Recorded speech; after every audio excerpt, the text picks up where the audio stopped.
Copy.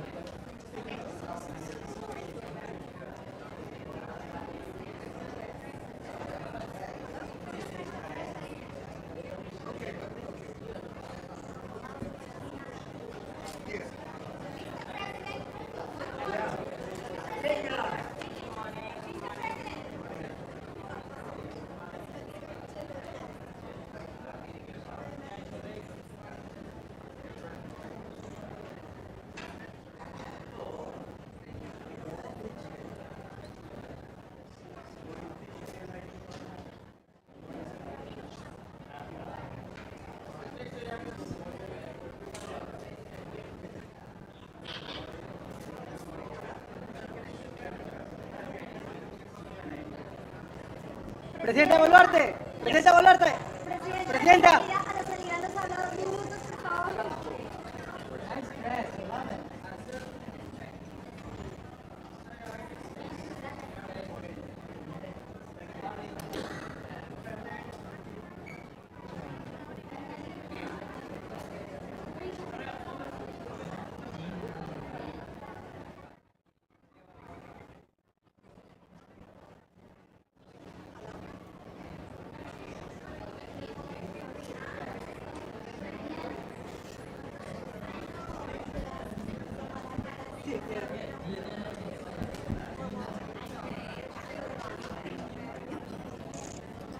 Excuse me, please. I need to pan around.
I'm going to be walking here, so please don't put that there.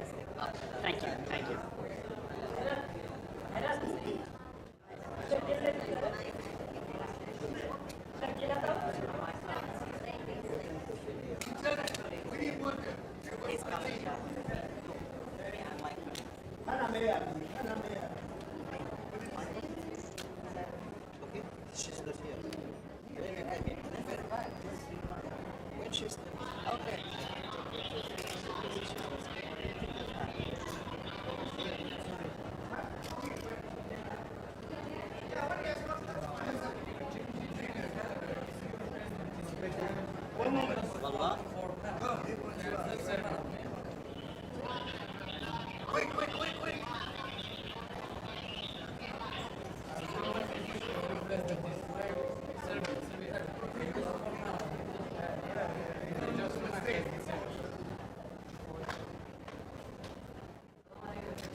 I'm getting a little elbowed up here.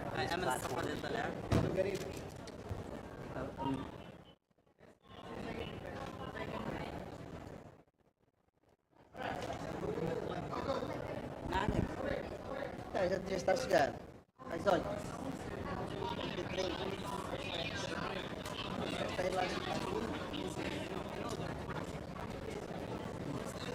Al fondo, chepo. Al fondo. Llega al fondo.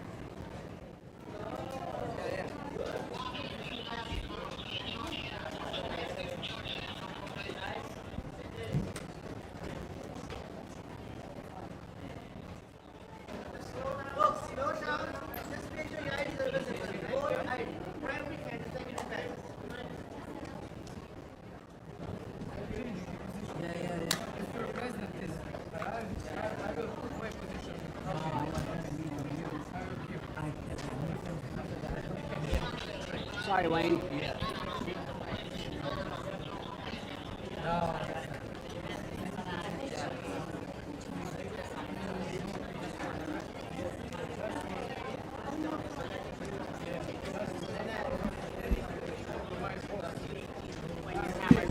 Your mic's right in the camera.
Ari.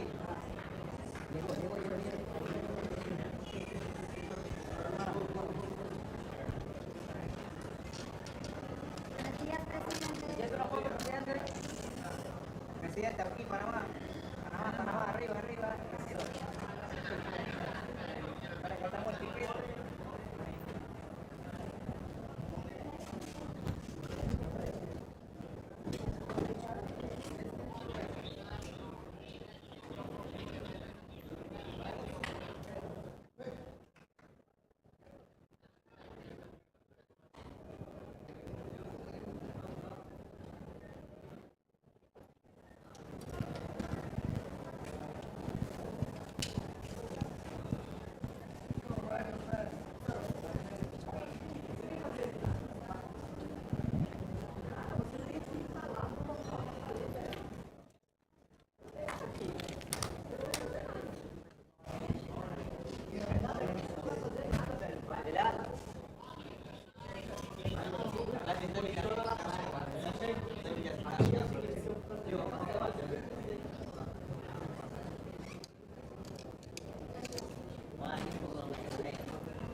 Trying to be guided,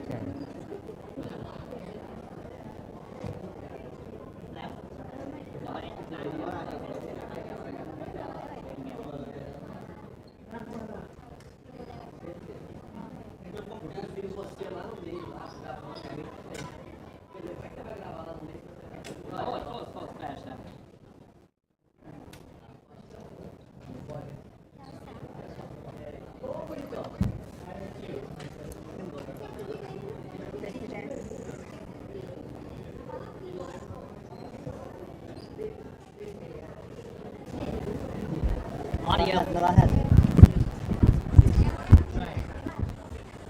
Mas diga-me, Sr. Presidente, o que é que Portugal traz a esta... São 80 anos. A existência São da 80 Constituição. anos Sim, e nós Sr. queremos mais 80 anos. Mas, Sr. Presidente, sabia que é inédito? 80 anos e a África é o único continente que não está representado Mas no sabe o que é que Conselho de Portugal Segurança. pensa? Nós achamos que tem Conta-nos. de haver uma reforma do Conselho de Segurança com presença permanente africana, com presença dos sítios, com países como o Brasil e a Índia presentes. Isto é, uma transformação profunda do Conselho de Segurança para corresponder ao mundo de hoje. O Conselho de Segurança corresponde ao mundo de 45. Exatamente. Já lá vai muito tempo. Então apoia a entrada. Claro, mas apoiamos há anos. Obrigada, Sempre. presidente. Beijinho. O discurso do presidente Lula junto ao presidente Trump, o senhor acha que os dois deveriam encontrar aqui, conversar? Aqui todo mundo se encontra com todo mundo. Então ontem encontrei o presidente Lula porque eu falei assim a ele. E portanto cruzamos-nos.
Bukan doa. Okey, ada.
Careful with your hands. If you don't speak, do it.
Vamos.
Ethiopia.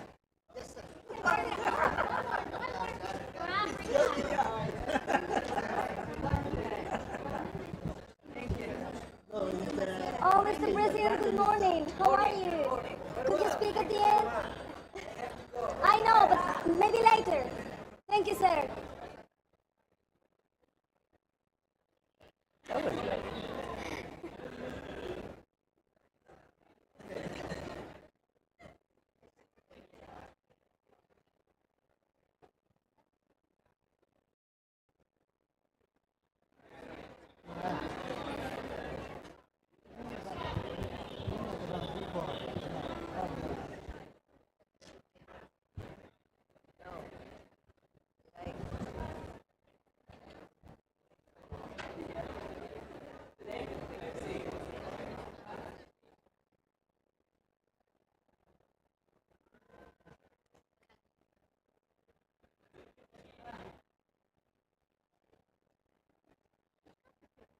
Hola.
camera.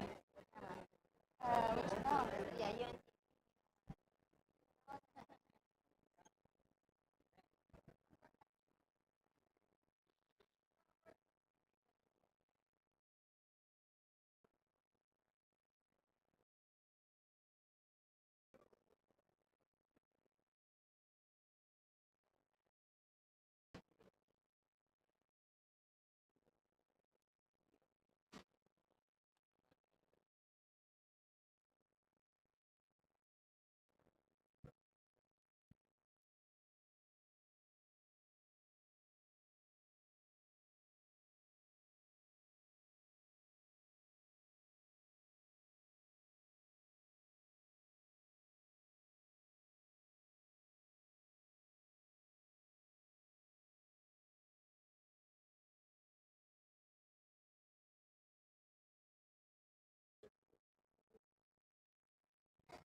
United Nations. We're here. I'm here. The President will be here. The Secretary Rubio will be here. They're transparent. They've been very clear. The President obviously loves New York. We recognize the importance of the UN, the importance of the world working together, but it must be functional, efficient. It must reach the people who really needs it. It must be rapid. As the Secretary of State has said, Marco Rubio, we must operate at the speed of relevancy. So it's because we care is why you're going to hear messages about reform and restoration, things that will take us into the Do future. you think the President will address the peace in DRC? I'm not going to get ahead of the President. He will address everything of importance to us. It's clear. He's made a difference in the world. He'll continue to.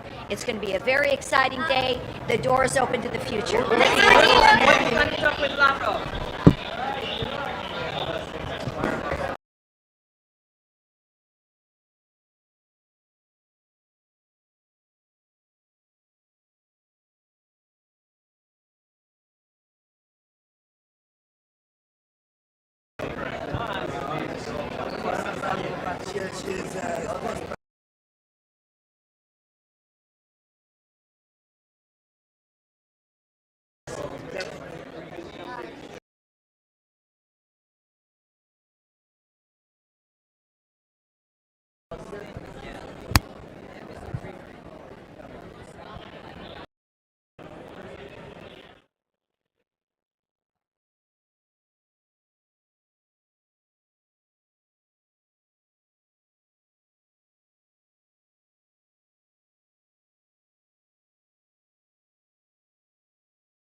Passa a interpretar também.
Lay it on the ground, on the ground.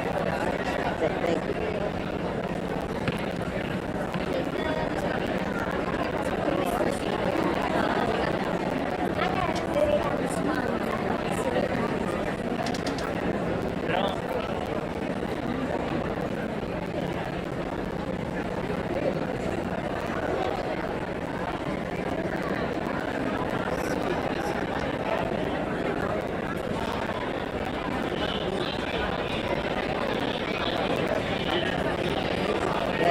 He disappeared before.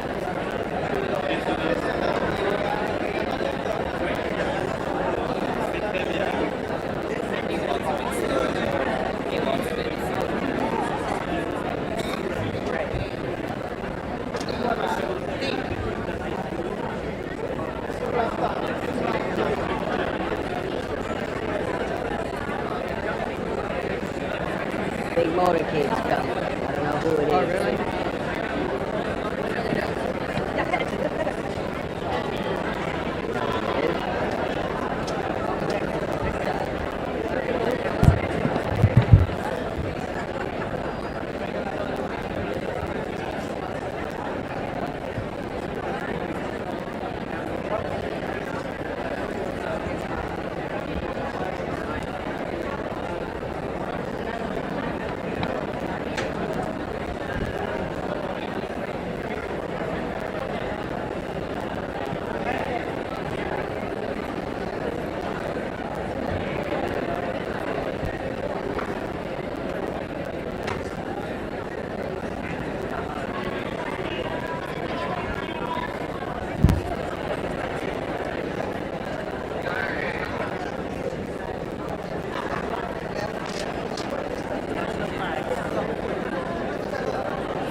What can we expect from like this 80 year of existence of the United Nations? It's to text talk about 80 years of existence of the UN with you remember that the UN was created after the Holocaust, a genocide. But there are failures that happened during the last 80 years, including the genocide against the Tutsi in Rwanda. So, and we are a bit concerned actually with the resurgence of genocide ideology in our region, especially in Syria. So we will talk about the positive things, climate change, the digital transformation, the multilateralism that is important for all of us, but also talk about how the UN will not commit the same mistakes that it has committed in the past by raising the alarm on the situation in our region. What about the Africa being part of the Security Council? That is important because now you know that when the UN Charter was adopted, only 4 African countries were independent and signed on the Charter. And now 2/3 of the items on the agenda of Security Council is about African conflict, African issues. Yet we don't have any single permanent member. So what we believe is that we need to have at least 2 African states as permanent member with all rights and privileges, including the veto right. So we believe in that. What about the ceasefire in DRC? Can you share something? I mean, when are we seeing the ceasefire? We signed an important agreement, the Washington Peace Agreement, was mediated by the U.S. administration, the Trump administration. Now meetings are taking place in Washington of organs that are provided for by the process, the Washington peace process. But on the ground, we are concerned about the violation of the ceasefire, including the targeting of communities, Banyamulenge communities, which are being targeted as we speak with hate speech, with military attacks. So we hope that the U.S. and the Qatar and other mediators will help in putting back the agreement on the right track. Thank you. Thank you very much. Thank you.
Good morning. Good morning, heads of states, excellencies, dear guests, people watching from home. The 4th plenary meeting of the General Assembly is called to order. After our intense Monday, today starts the general debate of the 80th session. Before proceeding to the general debate, Presiden Prabowo Subianto dijadwalkan menyampaikan pidato pada sesi debat umum Sidang Majelis Umum ke-80 Perserikatan Bangsa-Bangsa atau PBB di Markas Besar PBB New York pada Selasa 23 September. Prabowo akan berpidato pada pukul 9 waktu New York atau pukul 20 waktu Indonesia Barat. Prabowo akan berbicara pada urutan ketiga setelah Presiden Brasil Luiz Inácio Lula da Silva dan Presiden Amerika Serikat Donald Trump. Kehadiran ini menandai salah satu agenda utama dalam rangkaian kunjungan kerja Presiden ke Amerika Serikat. Berikut adalah video lengkap pidato Presiden Prabowo Subianto di Sidang Majelis Umum PBB.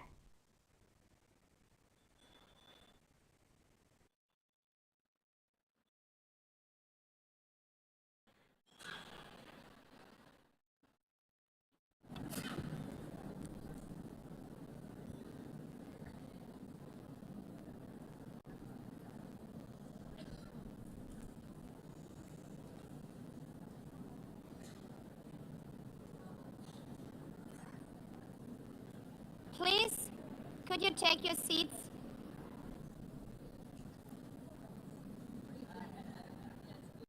Let me begin with two words we have not been able to say often enough in this hall. Madam President.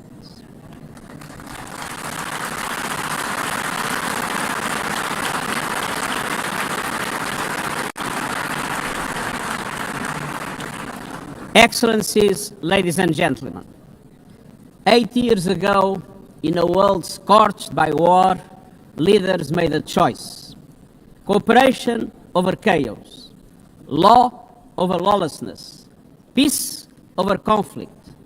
And that choice gave birth to the United Nations, not as a dream for perfection, but as a practical strategy for the survival of humanity. Many of our founders had seen firsthand the hell of the death camps and the terror of war. They knew that true leadership meant creating a system to prevent a replay of those horrors, a firewall against the flames of conflict and World War III, a forum for sovereign states to pursue dialogue and cooperation, and a concrete affirmation of an essential human truth: we are all in this together. And this General Assembly Hall is the heartbeat of that truth. It is why for decades, world leaders have come to this one-of-a-kind podium. It is why you are here today. Because at its best, the United Nations is more than a meeting place. It's a moral compass, a force for peace and peacekeeping, a guardian of international law, a catalyst for sustainable development, a lifeline for people in crisis, a lighthouse for human rights, and the center that transforms your decisions, the decisions of member states, into action. 80 years on, we confront again the question our founders faced, only more urgent, more intertwined, more unforgiving. What kind of world do we choose to build together? Excellencies, we have our work cut out for us, as our ability to carry out that work is being cut from us. We have entered in an age of reckless disruption and relentless human suffering. Look around. The principles of the United Nations that you have established are under siege. Listen, the pillars of peace and progress are buckling under the weight of impunity, inequality, and indifference. Sovereign nations invaded, hunger weaponized, truth silence, rising smoke from bombed-out cities, rising anger in fractured societies, rising seas swallowing coastlines. Each one a warning, each one a question. What kind of world will we choose? A world of raw power or a world of laws? A world that is a scramble for self-interest or a world where nations come together? A world where might makes right or a world of rights for all? Excellencies, our world is becoming increasingly multipolar, and this is positive, reflecting a more diverse, dynamic global landscape. But multipolarity without effective multilateral institutions, can court chaos, as Europe has learned the hard way, resulting in World War I. It was multipolar, but there was no multilateral institutions. So let's be clear. International cooperation is not naivete. It is hard-headed pragmatism. In a world where there's leap borders, isolation is an illusion. No country can stop a pandemic alone. No army can halt rising temperatures. No algorithm can rebuild trust once it is broken.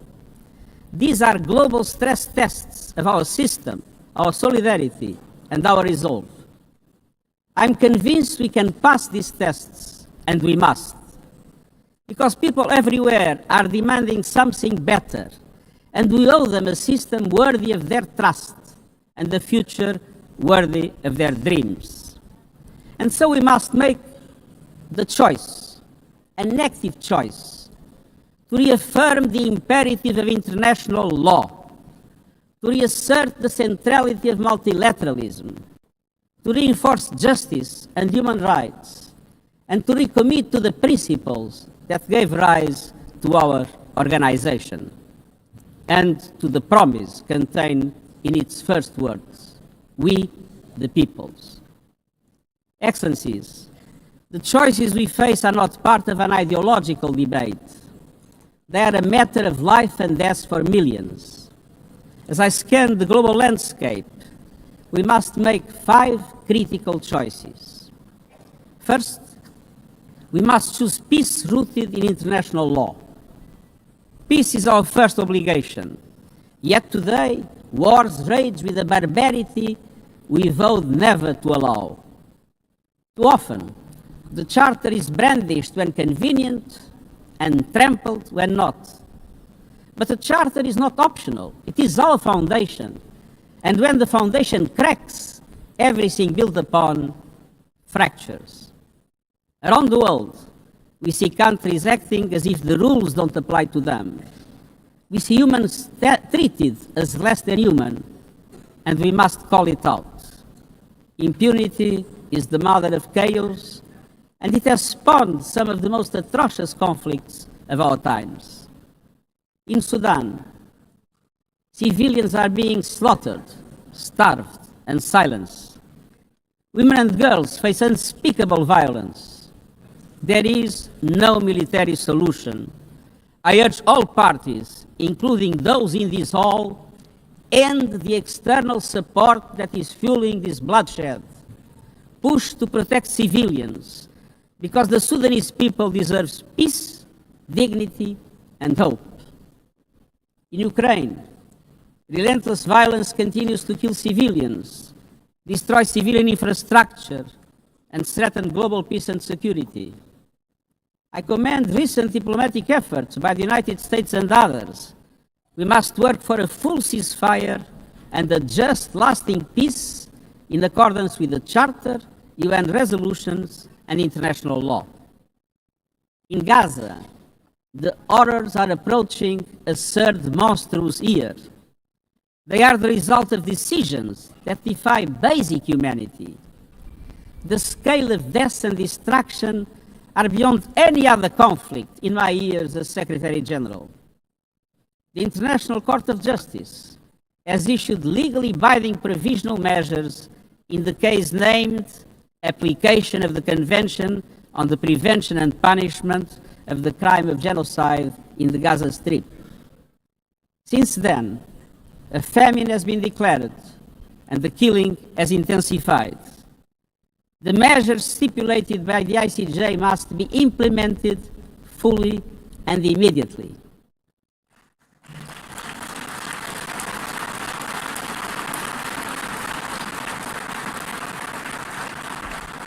Nothing can justify the horrific Hamas terror attacks of October 7 and the taking of hostages, both of which I have repeatedly condemned.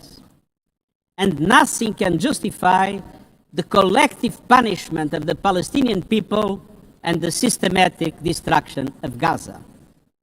We know what is needed. Permanent ceasefire now. all the hostages released now, full humanitarian access now. And we must not relent in the only viable answer to sustainable Middle East peace, a two-state solution as so eloquently reaffirmed yesterday. We must urgently reverse dangerous trends on the ground. Relentless settler expansion and violence, and the looming threat of annexation must stop. Everywhere, from Haiti to Yemen, to Myanmar and the Sahel and beyond, we must choose peace anchored in international law. The past year has brought glimmers of hope, including the ceasefire between Cambodia and Thailand, and the agreement between Azerbaijan and Armenia brokered by the United States. But far too many crises continue unchecked. Impunity prevails, lawlessness is a contagion, it invites mayhem, accelerates terror, and risks a nuclear free-for-all. When accountability shrinks, graveyards grow. When UN staff and facilities are attacked, violating legal obligations, so too is the core of our ability to serve and deliver. The Security Council must live up to its responsibilities. It must be more representative, more transparent, and more effective. And beyond crisis response, we must tackle the injustices that ignite conflict: exclusion, inequality, impunity, and corruption. The surest way to silence the guns is to raise the volume for justice. Real security is born of fairness and opportunity for all. Excellencies, this leads me to my second point. We must choose human dignity and human rights. Human rights are not an ornament of peace, they're its bedrock. Human rights, economic, social, cultural, political, and civil, are universal, indivisible, and interdependent. Choosing rights means more than words.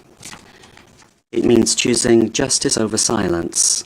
It means protecting freedom and civic space, advancing equality for women and girls, confronting racism and discrimination in all its forms, protecting human rights defenders, journalists, and freedom of speech, and upholding the rights of refugees and migrants so that mobility is safe and in accordance with international law. Human rights are a daily battle, online and offline. They require political will. But dignity is not only about the protection of rights. It is about rights fulfilled through inclusive and resilient development. Rights that put an end to poverty and hunger. Rights that open doors to education, health, and opportunity. The Sustainable Development Goals are our shared roadmap for achieving these rights. But in order to make progress down this road, we need fuel. And that fuel is finance. We've seen what development done right can deliver. In the past decade, millions more have gained access to electricity, clean cooking solutions, and to the internet. Child marriage is in retreat. Women's representation is growing, but cuts to aid are wreaking havoc. They are a death sentence for many. For so many more, a stolen future. This is the great paradox of our time. We have the solutions, but we are siphoning off the fuel that would make it possible to make progress. To choose dignity, we must choose financial justice and solidarity. We need to reform the international financial architecture so that it drives development for all. With bigger and bolder multilateral development banks, lending more, and mobilizing more private capital for developing countries, with faster and fairer debt relief mechanisms, helping every country in crisis, including middle-income countries. Protecting natural resources by tackling illicit financial flows and abusive tax practices that rob societies of their future. And global financial institutions that represent today's world, with far greater participation of developing countries in terms of their composition and their decision-making. So let us choose a global economy that works for everyone, men and women. Let us choose human rights and dignity. And let us equip ourselves with the means to ensure a transition for people and the planet. Excellencies, this brings me to the third choice. We must choose climate justice. The climate crisis is accelerating, but so are the solutions. The clean energy future is no longer a distant promise. It's already here. No government, industry, or special interest can stop it. But some are trying, hurting economies, locking in higher prices, and squandering a historic opportunity.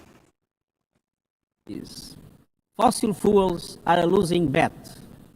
Last year, almost all new power capacity came from renewables, and the investment is surging. Renewables are the cheapest and fastest source of new power. They create jobs, drive growth, shield economies from volatile oil and gas markets, connect the unconnected, and can free us from the tyranny of fossil fuels. But not at today's pace. Clean energy investment remains uneven. 21st century grids and storage are not rolling out fast enough. And public subsidies, taking from taxpayer money, still flow to fossil fuels over clean energy by a factor of 9-1. Meanwhile, emissions, temperatures, and disasters keep rising. And those least responsible suffer the most. Science says limiting global temperature rise to 1.5 degrees by the end of this century is still possible, but the window is closing. The International Court of Justice has affirmed the legal obligation of states. We must step up action and ambition, especially to strengthen national climate plans. Tomorrow, I will welcome leaders to announce new targets. The G20, the biggest emitters, must lead, guided by common but differentiated responsibilities. But all countries must step up and do more as we head to the UN Climate Conference in Brazil. By accelerating action in energy, forests, methane, and industrial decarbonization. By defining a credible roadmap to mobilize $1.3 trillion annually in climate finance by 2035 for developing countries. By supporting just transitions, by doubling finance for adaptation to at least $40 billion this year, and rapidly deploying proven tools to unlock billions more in concessional finance. And by capitalizing the Loss and Damage Fund with significant contributions. All of these requires government, international financial institutions, philanthropies, civil society, and the private sector to work together, to provide fiscal space to developing countries and unlock new innovative sources of finance at scale, including solidarity levies on high-emitting sectors and debt swaps. We have the solutions and tools, but we must choose climate justice and climate action. First, we must choose to put technology at the service of humanity. Artificial intelligence is rewriting human existence in real time, transforming how we learn, work, communicate, and what we can trust. And the question is not how to stop it, but how to steer it for the greater good. Technology must be our servant, not our master. It must promote human rights, human dignity, and human agency. Yet today, AI's advancement in outpacing regulation and responsibility and is concentrated in a few hands. And the risks are expanding to new frontiers, from biotech to autonomous weapons. We are witnessing the rise of tools for mass surveillance, mass social control, mass disruption, and even mass destruction. Tools that can drain energy, strain ecosystems, and intensify the race for critical minerals, potentially stoking instability and conflict. Yet, these technologies remain largely ungoverned. We need universal guardrails and common standards across platforms. No company should be above the law. No machines should decide who lives or dies. No system should be deployed without transparency, safety, and accountability. Last month, this Assembly took a historic step, establishing an independent international scientific panel on AI and an annual global dialogue on AI governance.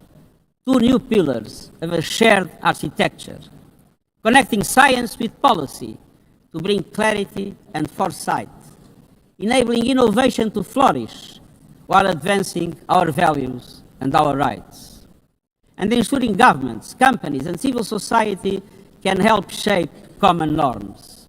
We must build on these mechanisms and close the capacity gap. All countries must be able to design and develop AI, not just to consume it. I have proposed voluntary financing options to build AI computing power, data, and skills in developing nations. No country should be locked out of the digital future or locked into systems it cannot shape or trust. And governments must lead with vision, and companies must act with responsibility. And we, the international community, must ensure that technology lifts up humanity. So let us choose cooperation over fragmentation, ethics over expediency, and transparency over opacity. Technology will not wait for us, but we can still choose what it serves.